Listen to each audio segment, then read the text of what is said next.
బేహద్దు పరం మహాశాంతి.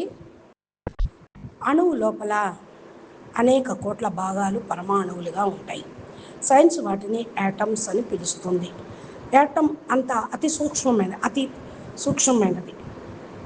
ఒక చిన్న బిందువులోనే కోటాను కోట్ల యాటంలు ఉన్నాయి. యాటమ్ ఎలా ఏర్పడింది అంటే మన శరీరంలోని ఒక యాటమ్ను తీసుకుందాం. మన శరీరం కోటాను కోట్ల అరబ్ మిలియన్ బిలియన్ ట్రిలియన్ యాటమ్స్తో నిర్మించబడి ఉంది. సైన్స్ ప్రకారం మన శరీర నిర్మాణం అనేక అణువుల సమాహారం. ఈ శరీరంలోని ఒక పరమాణువు ఎలా నిర్మించబడిందో శాస్త్రాల ప్రకారం చూస్తే మన స్థూల అణువులో సూక్ష్మ అణువులు ఉంటూ ఉంటాయి. ఆ సూక్ష్మ అణువులు వాయుతత్వం ఒక అణువులు ఉంటాయి. వాయుతత్వం లోపల ఆకాశతత్వం లోపల వాయుతత్వం యొక్క అణువులు ఉంటాయి.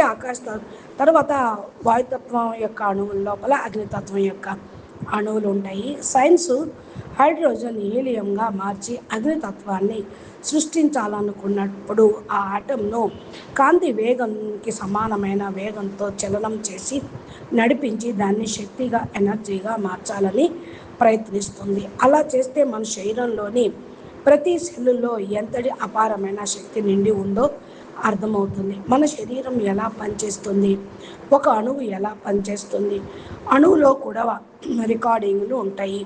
ఒక స్థూల అణువులో జలతత్వం మరియు పృథ్వీతత్వం ఉంటాయి. వాటి లోపల వాయుతత్వం ఉంటుంది. వాయుతత్వంలో ఆకాశతత్వం ఉంటుంది. ఆకాశతత్వంలో పరం తత్వం ఉంటుంది.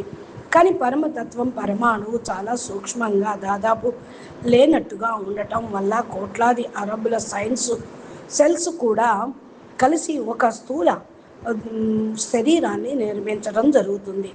మనం దేహాభిమానంలోకి వచ్చేస్తాం. ఆత్మస్వరూపం చైతన్యంగా ఉండము. అప్పుడు నెగిటివ్ వాయుమండలం ప్రభావం మన స్థూల శరీరం యొక్క వాయుమయ సెల్స్పై ప్రభావం చూపుతుంది.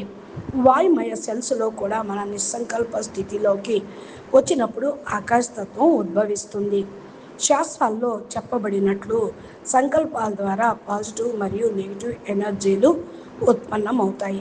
ఆ శక్తులు మన సూక్ష్మ శరీరంపై ప్రభావం చూపుతూ ఉంటాయి. ఆలోచన శక్తి నెగిటివ్ అయితే అది వాయుమయ శరీరాన్ని ప్రభావితం చేస్తుంది. అలాగే వాయుమండలంలోని వాయుతత్వం కూడా వాయుమయ శరీరాన్ని ప్రభావితం చేస్తుంది. అందువలన మనం ఆలోచించకూడదన్నప్పుడు ఆలోచనలు వస్తూనే ఉంటాయి.